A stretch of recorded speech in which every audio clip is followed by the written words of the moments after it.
Hey there, Lions! Did you know that you can get access to exclusive bonus audio content by joining our paid support group, the Lions of Liberty Pride? For as little as $5 a month, you can help us grow this program to new heights. Learn more by heading over to lionsofliberty.com/support. My experience has been that every libertarian I've ever spoken to basically come on and say the last guy that you interviewed who I did as a libertarian, I don't think was really a libertarian. Welcome to the Lions of Liberty podcast. Here is your host, your guide, your shining beacon of liberty, Marc Clair. Hi-de-ho, Lions, and welcome back. I've got a doozy of an interview for you today. In today's episode, the 291st episode of this program. That means you can find the show notes over at lionsofliberty.com/291. Let's do this thing, shall we? Today's guest is a comedian, actor, a director. He is the host of the daily Majority Report, which streams live Monday to Friday at majority.fm. It's also available as a daily podcast. The show first began as a radio show he co-hosted with Janeane Garofalo on Air America way back in 2004. He's been very critical of libertarians over the years, but by the same token, much to his credit, he's been very open to debate and conversation with other libertarians on his program, including with some past guests of this show like Dave Smith and Walter Block. I am very pleased to welcome Mr. Sam Seder. Sam, are you ready to roar? I am indeed. Yes, roar. Wonderful. And Sam, we'll get into some of your criticisms of libertarians and some of the dialogues you've had over the years in just a bit. But first, I want to get to know you a little bit better. So obviously you've been around in the political realm for quite a while, but maybe you could just tell us a bit about how you first became politically aware and how you ended up eventually becoming involved with the Majority Report. Well, I was, I think, a fairly politically aware kid. Growing up, I think early on it was probably, you just adopt more or less your parents' ideology. But as I got a teenager, I was involved in local politics where I grew up in Worcester, Massachusetts. It was more, so it was not ideological per se. I mean, it wasn't even partisan. There weren't really particularly partisan elections in the city I grew up.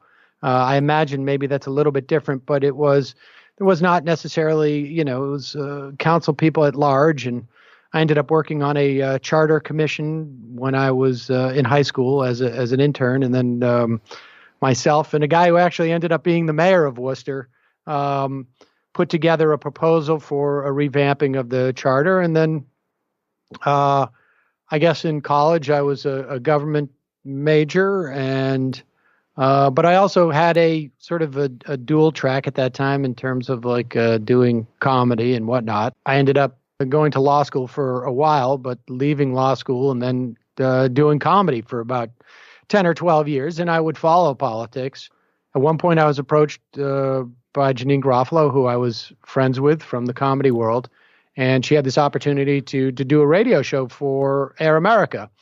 And I had just I just produced a show that I had written for a network that is no longer existing called Trio, and had directed a Gary Busey fake reality show. And it was during the Bush years, and I felt really strongly about what was going on there and about the Iraq War. And so I joined her on that program for what I thought would be, 6 months, maybe a year. And I found that I really liked the medium of radio and found talking about politics to be a lot more rewarding than doing a sitcom with Jim Belushi. So although I got to say, I have some pretty good stories. And I was going to say, there's got to be some merit to hanging out with Jim Belushi all day, too.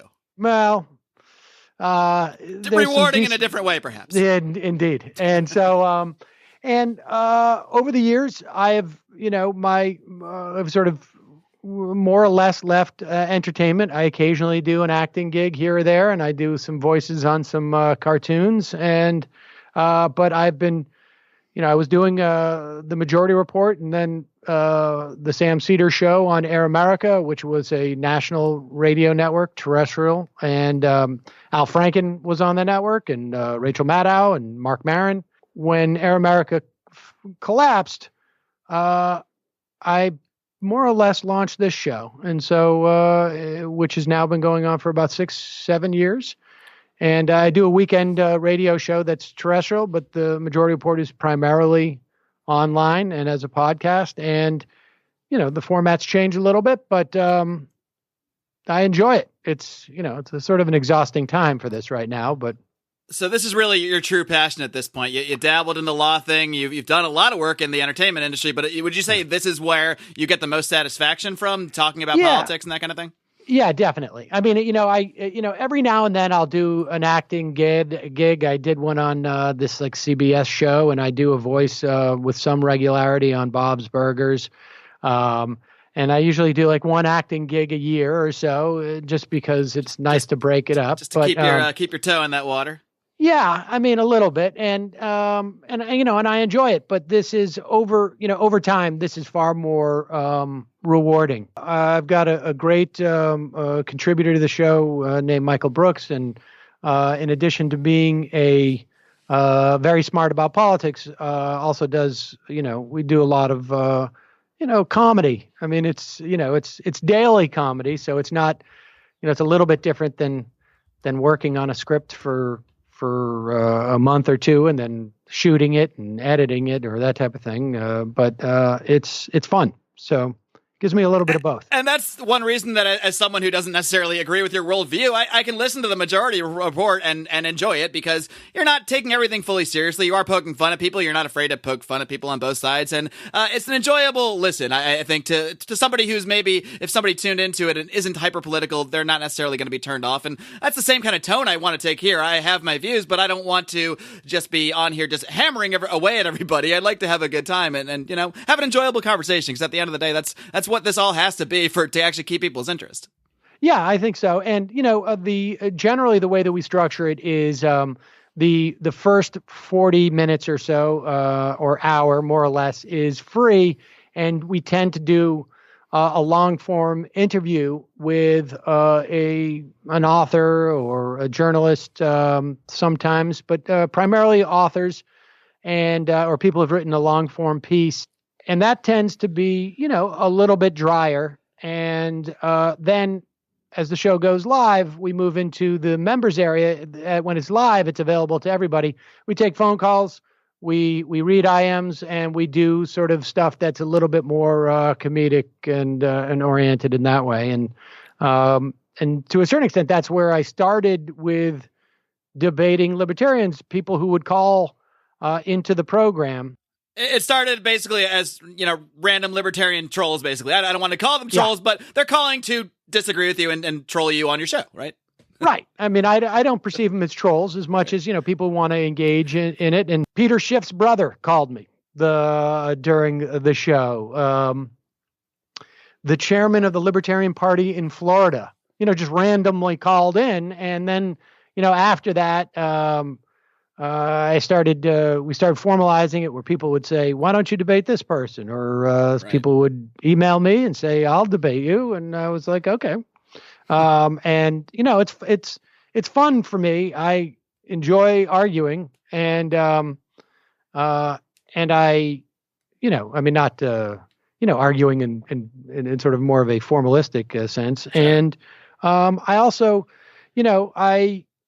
I feel pretty strongly. I mean, I think my politics, my ideas of what we should be doing in terms of policy are really brought into relief when sort of butting up against libertarianism, and so it also becomes a way for me to articulate why I believe in certain things and why I think certain policies would be better than others to my audience. It helps you try to clarify a lot of the ways that you speak about your views. Is that kind of what you're saying?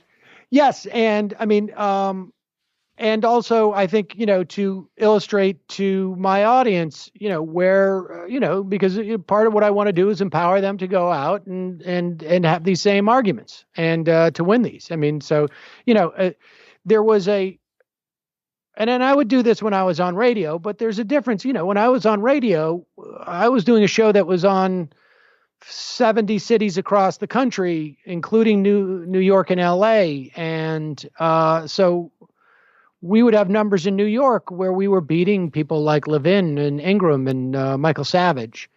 You had potential of millions of listeners at any given point. And, when you're doing a podcast or an internet show, you're no longer talking to a couple of million people, or you're talking to tens of thousands, on a good day. And so it's a different dynamic, and you rely on sort of arming your audience more, I think. Sure, and you also develop a much more personal relationship with your audience, even though you might not know them all one-on-one. We actually interact with them. You might make comments on YouTube, and before you know it, you're actually talking to a bunch of people in your audience, and they start to feel like they know you. And that's the same kind of thing happens with our private Facebook group. It really is a totally different way to look at the medium of communication through the media, where it was before it was just, we're going to beam ourselves out to all these cities across the country, and you're going to listen, and that's about as much as we're going to interact.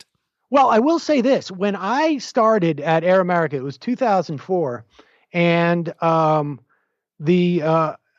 was April, almost to the day, actually, that we're speaking. It was April 1st, 2004, March 31st, 2004.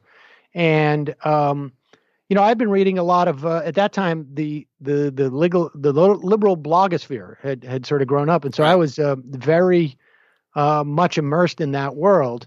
And when Air America launched, there was a lot of management problems. There was no website. There was literally a picture of a microphone that was not clickable. And so I set up a movable type blog, and the show, we would integrate the blog into the show. And so we were getting real-time comments, and we would get, the numbers we would do on that blog were massive for just a simple movable type blog. We were doing, 30 or 40, 50,000 uniques, in a 3-hour period. Wow. We would have literally thousands upon thousands of comments over the course of 3 hours, because it sort of functioned almost as a bulletin board. And so we would integrate that into the show. In fact, Janeane would very often yell at me for reading the blog during the radio show. And then when, this is pre-YouTube, when I later, I think in 2006, had a 9 to noon show, we hooked up a camera, and during the commercial breaks, I would take IMs from listeners. And I still do that. And so radio has always been for me that type of experience. It is not, it's been seamless for me in terms of that. That's always been a big part of what I've done. So it's not been such a dramatic change for me at all in that regard. Yeah, it sounds like you were kind of ahead of the curve in sort of the interactivity with listeners. There's something to that in terms of just taking phone calls, but in terms of online, I think, frankly, the only entity I'm aware of that had done anything like that at that time, because like I say, this is pre-YouTube, right? Was Chris Lydon, this guy out of Boston called Open Source Radio at the time, was on, and he had integrated it in some fashion. But beyond that, and to be honest with you, it didn't even occur to me that wasn't something that wasn't being done. I come from, television and comedy, and I was convinced, like, oh God, at the time I was an avid reader of, and still am, of Duncan Black's at Atrios. And Marcus Molitzis' blog, Daily Codes, and at that time, and I was like, there's no way I'm going to be able to get these guys on my show, because they're going to get scooped up by everybody else. I just assumed that everybody was reading those things, and I thought Al Franken, frankly, I thought we would get big-footed by his show, and no, they didn't even. Nobody even seemed to be aware of what was going on online, and so it was a good opportunity for me, because I could swoop right in. So. Now, you mentioned the Iraq War earlier and the Bush administration and your opposition to a lot of what they were doing. Was that what kind of emboldened you and really confirmed a lot of your political beliefs? Because before that, it sounded like you were more just involved in a lot of local politics and not even necessarily in the partisan sense. It was just more something you were interested in government and that sort of thing. Is that when your views started to really take shape? No, I think it was before then. I was really, really upset about the Bush-Gore election, to be honest with you. I was reading Walter Mondale and Paul Songens's biographies as a kid. So, I was always somewhat politically engaged, but it tended to be, in practice, more local. It brought things more to the forefront for you and something you actually needed to be actively involved in instead of just something you personally enjoyed to read about and talk about. Well, I was heavily involved in student government when I was in college, and I would work on occasionally some local campaigns, but I don't think that I had given as much thought. And even in college, the major was government as opposed to political science, and so it was very much sort of focused more on how systems work, I think, rather than political philosophy, let's say. It's how this is instead of how this should be. Yeah. Yeah, exactly. And a lot of it was at that time, my interest was, sort of more like urban development and stuff like that. And I think probably following the Bush-Gore election is when I got even much more interested. But, I was up until 4 a.m. on election eve, and I can tell you where I was when just about every president was elected. And I was very upset. I missed voting for Reagan by just a couple of months when I was 18. And so, or voting against Reagan, I should say. And so, I was definitely politically aware during that time. So if you had to describe your political philosophy, I know you use the term progressive, but that could have different meanings to different people. So if you just had to sum up in a 90-second elevator speech to somebody, what you believe the role of government should be, what you believe the role of politics should be, how would you describe that? I think government should make people's lives easier. And I think that the measure of things like healthcare or the economy should be a function of how broadly it is shared. How many, so I have a fairly egalitarian vision of what society should look like. Fairly, not, I wouldn't say a dramatic one, but a fairly egalitarian one. And I think government exists to promote that. And I think that it's indispensable, almost definitional to society, and that it should endeavor to improve the lives of its citizenry in just about every way it can. Now, what's interesting about how you describe that, obviously, when we get into some specifics, we're going to disagree, but you could take that statement you just made, and a lot of libertarians like myself could actually nod their head at a lot of that. It's only when we get into what we're talking about, into actual policies, that we might disagree on what that actually means. So you might think a certain regulation achieves what you want better, and libertarians might think that removing a certain regulation or removing a certain government body achieves the same thing.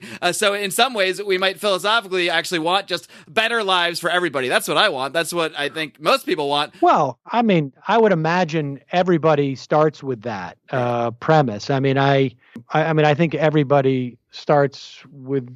I like to think everybody starts with that premise. I'm not sure that. I don't think everybody does. I like to think most of our everyday man that engages in politics do. I'm a little more suspicious of some of the people on the top. Yeah. No, I think that's true. So how does the libertarian vision, as you've seen it, I guess directly conflict with what your vision should be? Obviously and when I say libertarian, just like progressive, it's a very broad brush. There's libertarians who have there's libertarians who are okay with even federal government agencies, even, depending on how broad you want to make the tent. And there's obviously, as you know, libertarians who just want no government ever under any circumstances.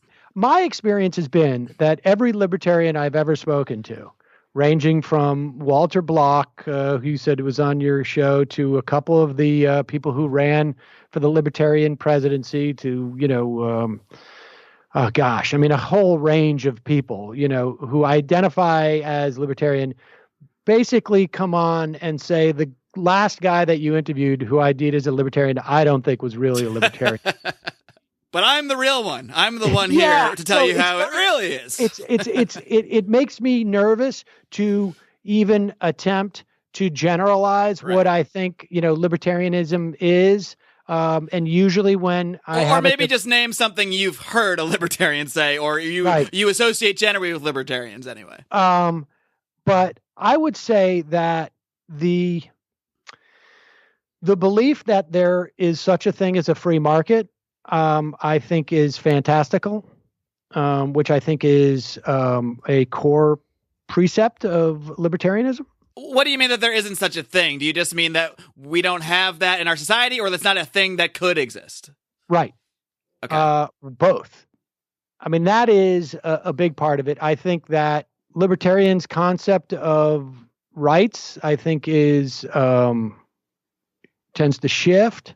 I think that libertarians, I find, again, I apologize if I'm, stepping on anybody's toes, but I find that libertarianism strikes me as sort of like a quasi-religion, insofar as there's a belief in certain principles that, even though they aren't necessarily borne out by data, if they're not working, it is because they're not being applied properly, that there is a fealty supposedly to these principles as opposed to the outcomes of these principles, and that the process and the dogma is more important than actually the end result. And I think those are the major problems I have that I think will encompass most of what I think many people identify as libertarian. Now, to be fair, I think, Europeans would identify, libertarians tend to identify a little bit differently than American libertarians. And I'm aware that there's, a myriad of different adjectives that one can put in front of libertarian, consequentialist, right, and whatnot. And that's the thing about labels. Anybody can grab it and say, this is mine, this is part of my beliefs, and that goes every way. There's no authority on what a libertarian is, just like there's no authority on what a progressive is or anything else. That's right. I think, though, I tend to believe that there's a little bit more consistency on the progressive side. Again, I don't, when people ask me, like, how would I describe my ideology, I will say progressive or liberal just because it gives a rough approximation, but I feel more comfortable with just saying of the left. But I find that, and people get a lot more worked up about, their specific type of libertarianism. I also think some of them in this country in particular are really neo-Confederates, as opposed to sort of, libertarians. Careful, Sam. That's a trigger word. Is that a trigger word? It can be for some. Well, I think there are some people who seem to have a problem, not so much with government, but with federal government. Is that how you would describe a neo-Confederate? Somebody that's kind of okay with anything as long as the federal government's not doing it? Is okay with the states doing a thing as opposed to the federal government. It's interesting you bring that up because that's actually been, the chairman of the Libertarian Party was actually on this program, and he made some comments in relation to that, really actually critical of some other libertarians who take that position. And he basically said we should be consistent that, if the federal government does something that's wrong, it should also be wrong when the state does it, and I tend to agree with that. What a lot of libertarians will do that I've talked to is that I've talked to people kind of on both sides of that spectrum is they'll say, yes, we don't like the states doing it, but we fear the power of the idea of the federal government having enforcement over those states, even if we might theoretically agree with the federal government. But what you're saying there, even among libertarians, this is not just a progressive versus libertarian thing. This is also a inner libertarian battle as well. Right. Yes. I mean, and like I say, there seems to be a lot of those. Sure. That, I don't see so much on the progressive side. I mean, I think there's, and particularly in terms of when you talk about how many people ID as progressive versus libertarian, there's a lot of, it seems to me to be those type of fissures within libertarianism. And it's a pretty, broad spectrum of people who believe, somewhat limited government, no government, just state government, local government, et cetera, et cetera. Oh, this is an issue for me to some extent, because in my view, I think that the purpose of politics and government and how we filter everything should ultimately be to decide what's right and wrong. I mean, I think every action is either a correct one for a person to take, a correct one for a government to take, or it's not. And I think once we determine that, and obviously you and I aren't probably going to get to the bottom of that in this interview, but we should equally apply that to every level of government and every level of human being. I mean, I think if an action is wrong, it's wrong. And I think that obviously things get complicated when we're talking about government and different levels of government. But yeah, I mean, that's when I talk about libertarianism as sort of a religion. I mean, that perspective, I think, is what I'm talking about. Because from my perspective, I think there are things that are more suited to a federal government than a state government, than a city government, than a town council, than an individual. But is that more a matter of what just makes sense to you for those organizations at those levels to handle? That I don't know if that's really a moral issue like I'm talking about. Yeah, that's the thing. Is that for me? I mean, my politics, I guess, start with some sense of morality, insofar as I think that like a society is formed. Or I think, that people have a responsibility to other human beings to help them. But beyond that, like when I talk about what the federal government, what's more suited to a federal government than a state government, morality, I don't really, it doesn't come into play in those things. Well, if you're not using like some kind of moral sense to judge the government action, what are you using? Are you just using what you see as the best results? Yeah. So basically, you're a utilitarian. You look at what you think are the best results for, I guess, society or people in a society, and that's the policy you would go with. I think even that's too big of a blanket statement. Okay. I mean, I think, because obviously the government has constraints, constitutional constraints. And I think there's also, sort of how you measure what is the utility of a program or a policy for a government to follow also has to take into account the sort of the broader implications of what happens with a government doing that. Because I know you're not saying this, obviously, but I mean, there are people who could and probably did argue at the time that, maybe slavery is not great for the slave, but hey, overall, it is like pretty good for our society. We get really cheap labor and, there's a lot of good benefits. So maybe we just keep it around. I'm sure that was an argument at the time by many people. No doubt. Yeah. I mean, I would have started before I got to that. I would say that, slavery is wrong, but it's also, like what's happening to people in that moment is problematic. So, yeah, that's the thing is that, there's enough flexibility in what I believe that, yeah, someone could make that argument that slavery is good for our society. I would argue that it's not. And it's very obviously immoral to me.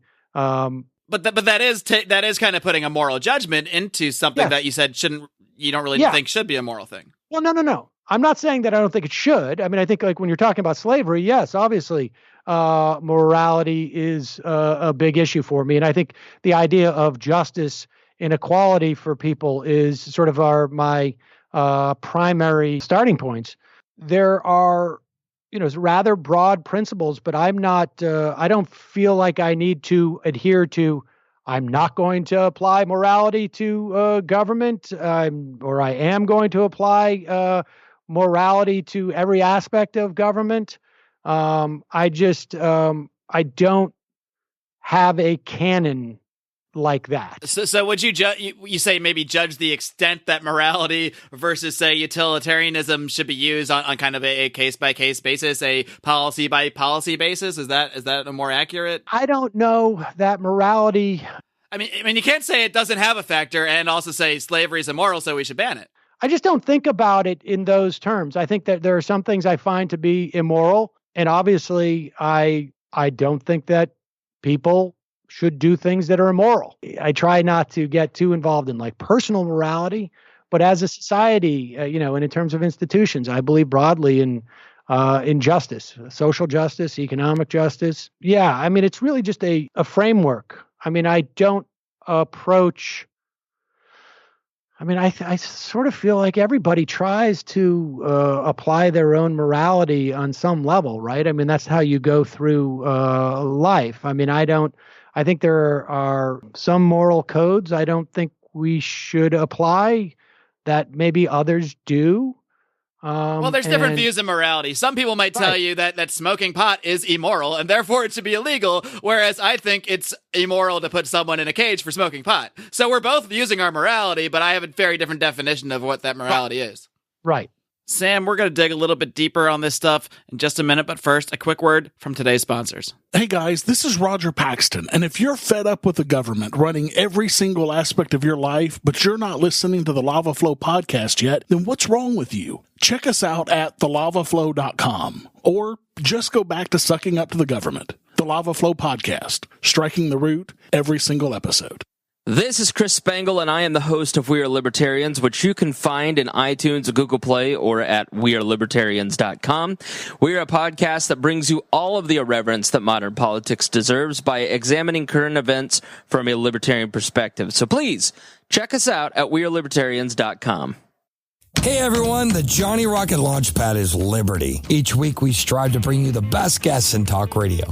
The Johnny Rocket Launchpad delivers weekly interviews of noteworthy politicians, experts, and activists. The Johnny Rocket Launchpad is bringing the party to the Libertarian Party and launching ideas in your direction. Check us out at johnnyrocketlaunchpad.com, and you can hear me, Kurt Nelson, and the beautiful Heather Nixon talk about the ideas of liberty, rock and roll. Let's go back to one thing I want to dig into, if you don't mind. One of the first statements you made, and that was, I think you said, like, the free market isn't real, or it's a fantasy. Can you kind of expand on that a little bit? I don't. I mean, because you obviously agree people do exchange goods and services, so there's something called a market, right? Right. Oh no, but I think every market is subject to. Every market, certainly of a country, of a large amount of people that is sustained over a period of time, is subject to government interference. When you say is, you mean you believe it should be, and also is currently. It's not even a should. I don't think it's possible. Okay. To have a market free of government interference. When you say not possible, do you just mean, it is possible that we could elect politicians that all say we're not going to interfere. Do you just mean the results would be very bad? I don't think that's possible. Okay. Can you expand on that then? If I protect property rights, okay, I have now interfered with the market. If I, now our Constitution calls for the protection of property rights, but that doesn't inhibit my argument that market is no longer free of government interference. It is. If I take your things, government will come and give them back to you, which creates value in those things. Value beyond my ability to take them from you. But in every aspect of government builds roads, the government has created value. The government makes employment laws. The government charters corporations, all of which interferes with the exchange of goods and services. I don't think you can have a free market. It is really just simply a question, always, in my mind, of how much parity you're going to provide and under what terms in between that exchange. I think many libertarians, or not even just libertarians, but just maybe free market advocates, would say that and there are also anarchists who would want no government interference. They wouldn't even want people interfering to protect private property. They would just want to hire their insurance agencies or what have you. And we're not going to get into that whole debate today. Well, I've gotten down that road with Walter Block, for instance. And, we got to the point where he was telling me that in a perfect world, there would be my judge and my court and his court. And I asked who would adjudicate those two courts? And then there would be a third court that would adjudicate our various courts.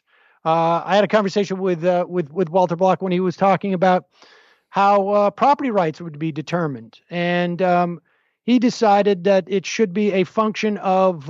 There was an agrarian formula that he used that came from Europe, and my point is that there's always an arbitrary point along the line where someone decides these are going to be the rules.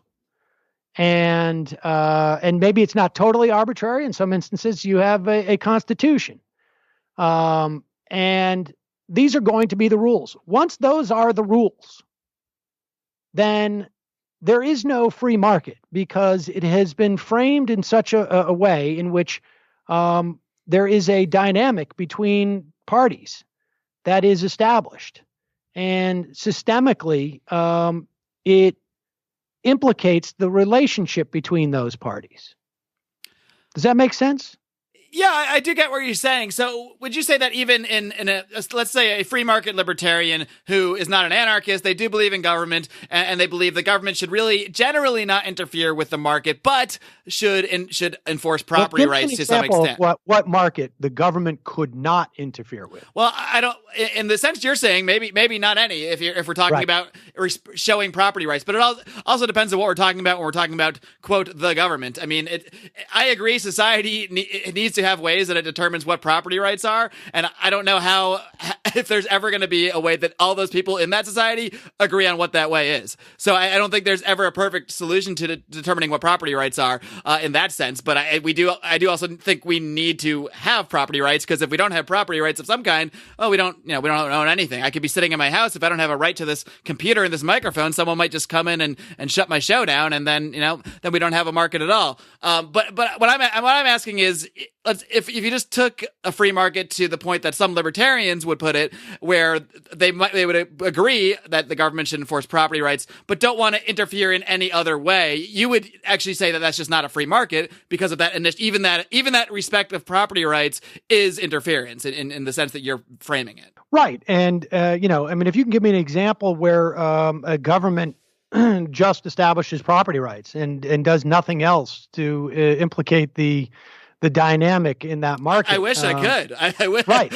Well, I guess that's my other point, is that I think the reason why that we have no example to point to in any meaningful way is because that's fantastical notion. Well, there's also no example. There's also no example of a government 100% instituting communism. I mean, even in right? North Korea or Soviet Union, the most extreme examples, there's high up leaders that have property rights to their mansions and their large farms. So same thing with libertarianism. Yeah, there's no country that's ever will, or maybe even would agree with you, never could 100% institute a libertarian philosophy. But it's all a matter of degrry and which direction we're pushing things. 75%. I would agree. You can't achieve pure communism, and obviously you can't have a free market. And I think one of the dangers that takes place under that pursuit of libertarianism is that on its way it is very detrimental to a lot of people.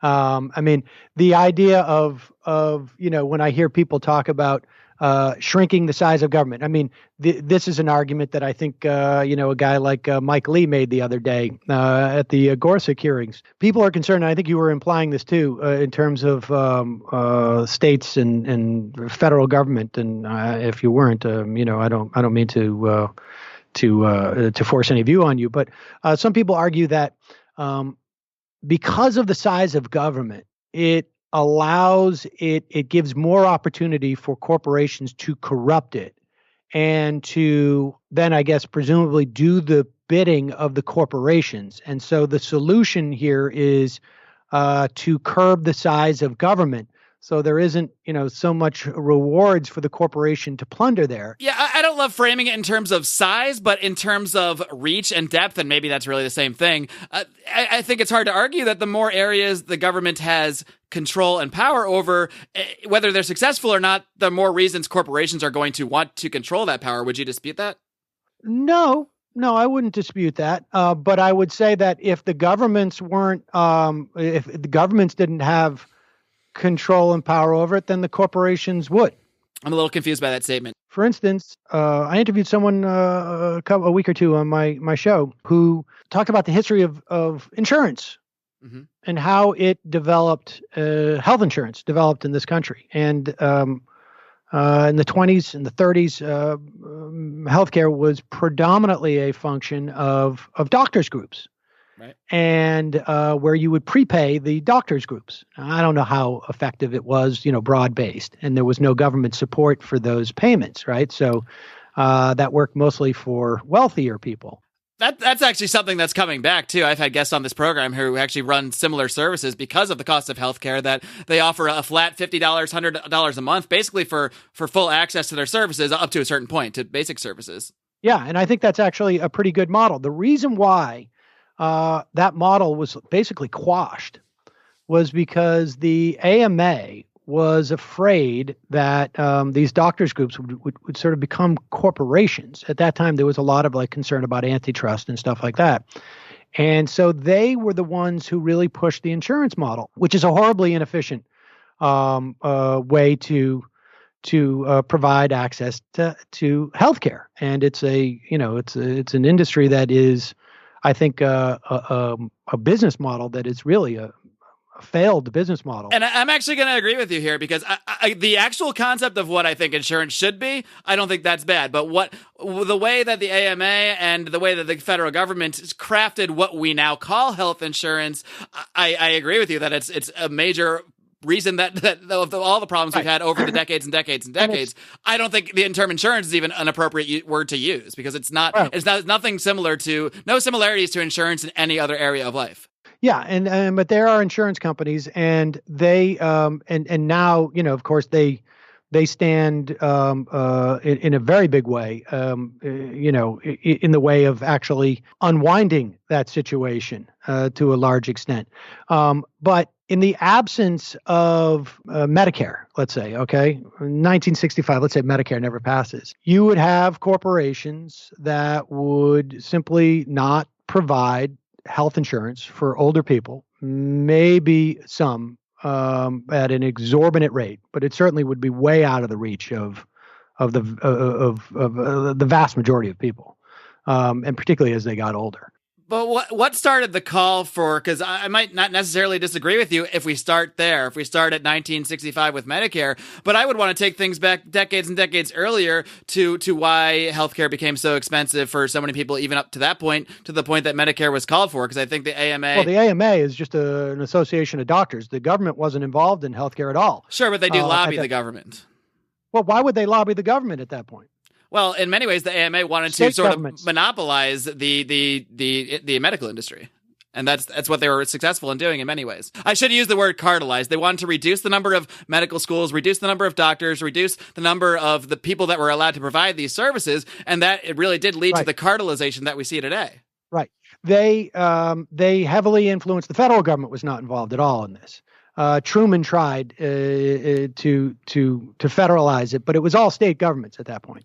That would have these systems of regulations. Sure. And like I said, I don't like it on the state level any more than I would like it on the federal.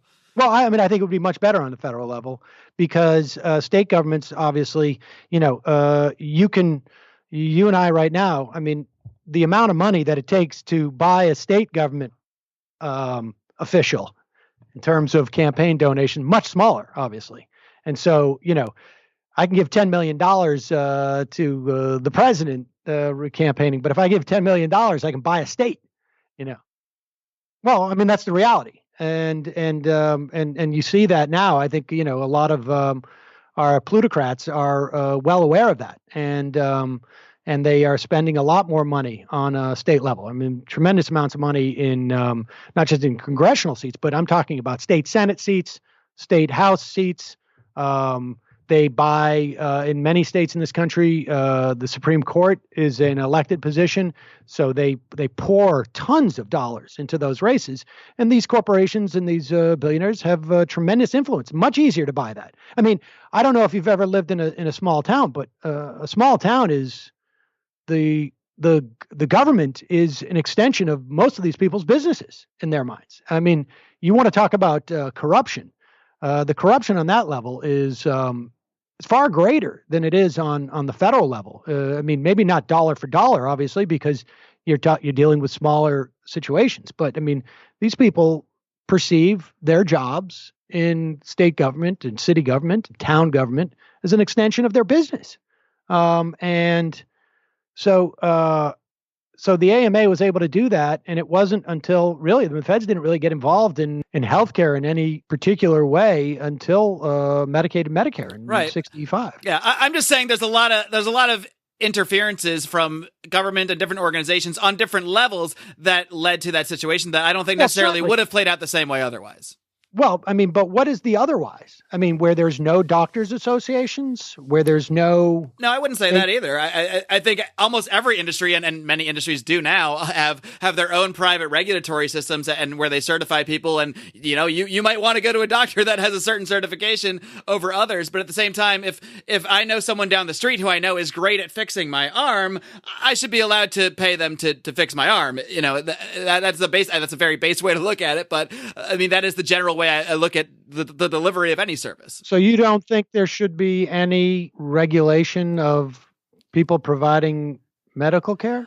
I don't think there should be coercive federal or even state level government regulation of that. That's not the same as saying I don't think there should be regulation, because I do believe that the market can provide a lot of its own regulation as well. Well, wait a second. I mean, this is what I mean. It's like is fantastical. Like, I mean, you got to give me an example of what you're talking about.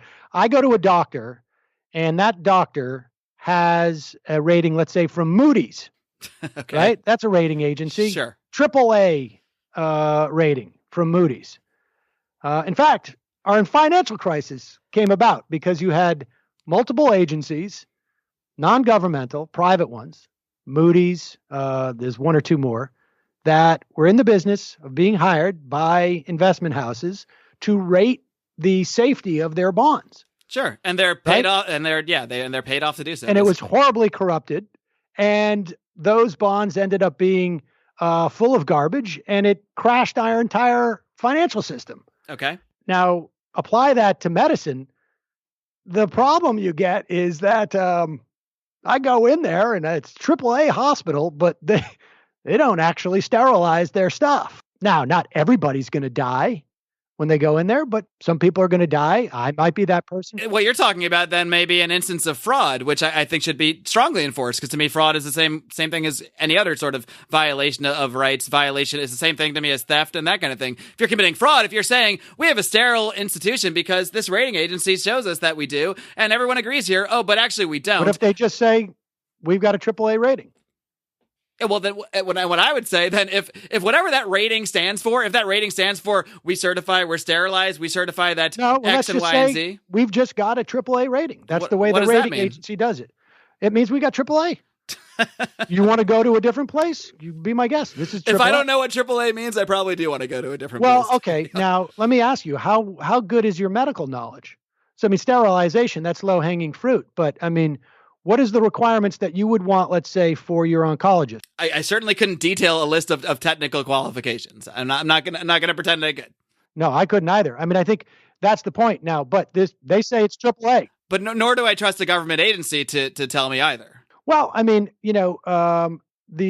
there's a reason why we have these agencies, and it wasn't simply that there were some bureaucrats who were like, "This is the way for us to get rich." It's because we had problems in this country with unregulated food production, with unregulated hospitals. I mean, all these things were unregulated at one time, and they led to such horrible situations for people that there was a demand to regulate these things. Right? I mean, it wasn't on day one. It wasn't like the federal government was regulating food processing. I mean, there was a reason why the federal government got involved in let's say, meat processing, There's a reason why even in, now I'm not saying every regulation is good. Obviously, I think, you got to look at specific regulations, and some are done with the best intentions and turn out to be not good, and I think they should be changed. But the idea that one could just simply judge regulations as being bad writ large to me seems silly. I mean, there's a reason why we have these regulations. Barack Obama had one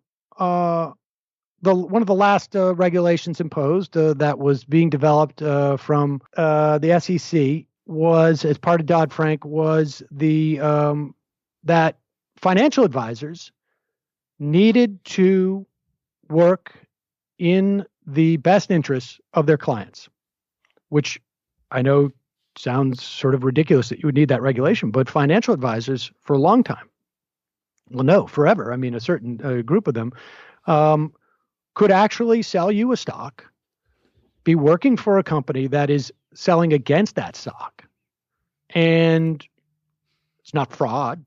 Well, why is that not fraud? Well, I mean, because I'm just making two different purchases. Okay, but to me, if a company is actively defrauding its customer, that's not fraud. Well, it's not. If you're actively working in two different ways, I think it's not fraud. There's a definition of fraud, and it is not illegal to do that. It is not illegal to do that right now. It was supposed to be imposed. That has been rolled back. It's not fraud. Fraud is a legal definition. Now, if you want to, and think about what you're saying here, okay? So if I sell you a car and I know that Chevy Nova, I'm just trying to think of a car, the Subaru Outback, you come in, I'm saying, you got to buy the Subaru Outback. It's the best car. Mm-hmm. It really is great. You're going to love it. But I personally like the Subaru Impreza. Is that fraud? No, right? If I sell you a car that I know is broken, well, it's not. But if there's, but it's not broken. It's just that, look, when you buy stocks, why can't my company short the stocks that you're buying? Is that fraud? I think a lot of that really depends on what the client relationship is to that specific company. But there's a difference between if I go to a broker and I say, I want to buy this stock, and they might know something else, but they don't tell me that. I don't know. That might be different than if that broker is actively pushing a stock on me that they are actively maybe working against behind the scenes. I think that's a different thing. It's not fraud. I mean, it's happened. It happened in the financial crisis. I mean, Goldman Sachs, that was almost their entire business model. It's not illegal to do that. That's why there was a regulation that was put in that when you go to one of these financial advisors, they have a fiduciary duty to work in your best interest. But now that regulation has been repealed. I mean, is there any evidence that regulation was enforceable or enforced? I have a hard time picturing how that can specifically be enforced. I find out that your company has been shorting a stock that you've been advising me.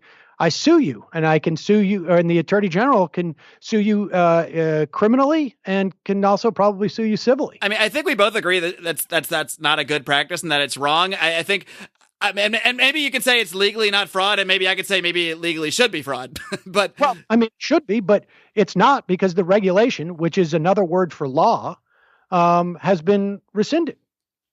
Less regulation, more free market. All right. Well, I don't think we're going to come to full agreement on everything regarding free markets and regulations today, but I do want to veer just for a minute. I know we've gone pretty long here, and I don't want to keep you all day, but I would like to end on a few points that I've heard you discuss before that you do have some agreement with libertarians on. Try to leave our audience with a nice little taste in their mouth here. So why don't you just name a couple areas that you do see, maybe not full agreement, but some broad agreement or general agreement with libertarians on their approach to a few issues. I don't agree with the approach of libertarians. Maybe not the approach. I shouldn't put it that way. Maybe just a few specific areas. There are issues where I think, there are issue sets where I find that libertarians generally, I'm in agreement. I mean, I think many libertarians I've talked to believe in the decriminalization and legalization of drugs. It's safe to say that most of them believe that, and I happen to believe that. I think, I take civil liberties pretty strongly as an issue. I think libertarians, broadly speaking, want less intervention. I would like less intervention in terms of our foreign policy. We're doing pretty good so far. Yeah, I mean, I think, but for me, because actually, it's funny. I mean, Sam, the areas you mentioned right there are actually, we haven't really talked about this yet, but those are the reasons that drove me towards libertarianism. Those are the initial issues, anyway. Nothing I've said isn't supported by, let's say, Bernie Sanders. Sure, yeah, and those are a lot of things yeah. And there, to me, socialism and libertarianism are, in many respects diametrically opposed in terms of how you get there. I mean, and that brings us kind of almost back to our original point where, even if we might have very broad agreements of what we think should be the result of society, should be the result of the way we look at politics, the approach and how we get there are going to be drastically different. And maybe the result of those approaches are probably going to be drastically different as well. But like, I'm all about working with people that are, even if I diametrically oppose their views, generally finding even the 1% you agree on and holding hands and marching to Washington or marching wherever it takes to make progress on those issues. So, that is why I always try to engage with people who might have very different views, because I know that despite having very different even general philosophies or views on politics, there are areas that reasonable people who aren't dicks can agree on. Like, one of them to me is just like not throwing an old lady in jail for growing marijuana plants because she has cancer. Like, can we just not be dicks and all agree on that? And I think it doesn't even matter if you're a socialist or a libertarian. Those are areas where we can actually make political progress, because they're areas that we can just put the other philosophical discussions aside for a minute and agree on.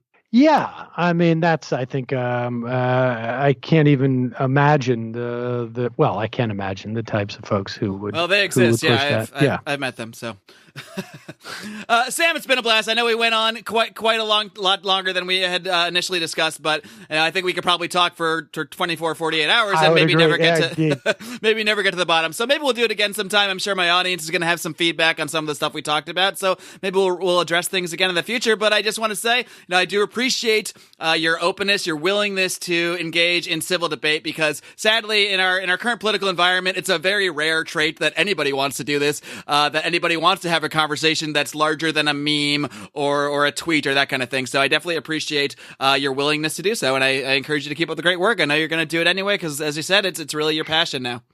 Mark, thank you so much. I really appreciate the invitation, and it was a good having a good conversation with you. Sure thing, Sam. Take care. Thanks, Mark.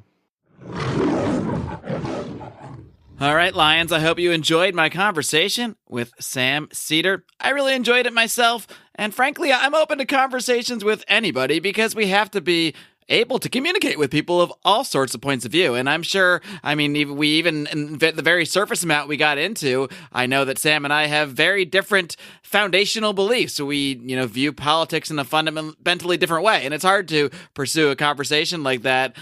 Even just over the course of an hour isn't really that much time to really get to the core of a lot of things. But I did want to at least try to address maybe some of the more fundamental differences that a lot of libertarians and progressives might have, and to do so without getting into a screaming match or a shouting match. And that's something that Sam has been in doing conversations with other people, other libertarians, Walter Block, Dave Smith, Peter Schiff over the years. And usually it goes in a similar way. Sometimes there's a little more talking over each other and that kind of thing, but for the most part, he does make an honest attempt to engage in a relatively civil way, and I do appreciate that. That's a quality I think we can all strive to have when we approach political dialogues in general with each other. So hopefully this can be just one example of that, of how to approach a dialogue in a hopefully productive way. And, a lot of people are probably going to think I didn't challenge Sam on enough things or in enough areas, and maybe we'll do that sometime down the road. But like I said, for today's interview, I really just wanted to do just that, just have a conversation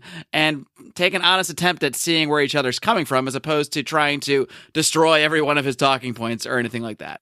Now, some of you actually had early access to this interview because this was released early for members of the Lions of Liberty Pride. That is our private paid support group for people who want to contribute a little bit to the show every single month. We give you between 12 and 15 podcasts 3 days a week every month for free, and that goes out to every single one of you. We don't ask for a dime, but for those of you that do want to contribute to this program, help us grow the show. Every single dime goes right back into the show and making it bigger, paying our bills, and hopefully expanding this show as the years go forward here. But those of you that do choose to do that, you get a little bit of extra bonus. You get access to some exclusive audio, and at certain levels, you get free t-shirts, free koozies, all sorts of great fun little perks you get for joining the Lions of Liberty Pride. I encourage you to head on over to lionsofliberty.com/support to check out just how you can join on up. I do want to give a quick shout out to a few new members of the Pride. We've got Andrew Swain, the man of many letters of liberty, Bradley Davis, and my man, Alex Merced, he of the Alex Merced Cast, a show that I was recently on, by the way, so be sure to search Alex Merced on iTunes to find all of his podcasts. He really knows how to pick the good ones. He's done a lot of work helping to promote this podcast as well, so be sure to check out my interview with Alex Merced. And if you didn't hear your name just now, it means I might not have seen that you signed up yet, because I did record this, of course, a few days before you're hearing it, or I might not know exactly who you are. Some people do sign up, and we just have an email. Of course, I don't want to just go giving your email out to the world here, but if I don't know your exact name, that might be another reason I didn't mention you. So if there's any confusion, be sure to reach out to me, Marc, M-A-R-C, at lionsofliberty.com, or post a message over in the forum. Again, that's our private Facebook group, the Lions of Liberty Forum. It is free to join and come and talk to me, talk to our other hosts, Brian McWilliams, of course, the host of Electric Liberty Land every Wednesday, as well as John Odermatt, the host of the weekly Felony Friday, his look at the broken criminal justice system. We've got a whole bunch of stuff for you every week, 3 days a week, and you can communicate with us in that group and give us feedback, talk about the show, tell us why we're terrible, tell us why I didn't give Sam Seder a hard enough time today. Whatever you got to say, we'd love to have you. And while you're out perusing the old internet, why don't you drop us a great rating, a 5-star rating, and a great review over on iTunes. That is the best place to leave reviews, because it is still the number one place that people listen to podcasts. Even if you don't subscribe or listen through iTunes, that's the best place to leave us a rating and review. That's a really easy way you can chip in and help this show without having to chip in any money at all. Of course, you can also leave a rating on Stitcher. I don't know if TuneIn allows ratings. We're on over there too. Google Play. Anywhere you can rate us and review us, it's a huge help, of course. Now, I know it's been a while since we've done some Letters of Liberty, had a couple really long interviews this week, last week with Judd Weiss, another really long one, and I was doing a little traveling, so we haven't gotten around to the Letters of Liberty in a while, but we're going to bring it back, and we're going to bring it back old school, because we're going to do libertarians in living rooms, drinking liquor, and we're going to be answering Letters of Liberty. So, going to have some of the old gang in, the old Lions of Liberty crew in, to toss back a few adult beverages and answer your questions. You can, of course, submit Letters of Liberty by going over to the Lions of Liberty forum. I will post a thread there. I'm going to post a thread Monday morning, the day this show releases, and you can have most of the week to post some new Letters of Liberty for us. I also have a few in the old hopper that we'll try to get back to. You can, of course, also email me directly, Marc, M-A-R-C, at lionsofliberty.com, if you want to send them along that way. Until next time, folks, until this Wednesday for Electric Liberty Land, followed by Felony Friday this coming Friday. Be sure to tune on back. Until then, folks, live long and live free.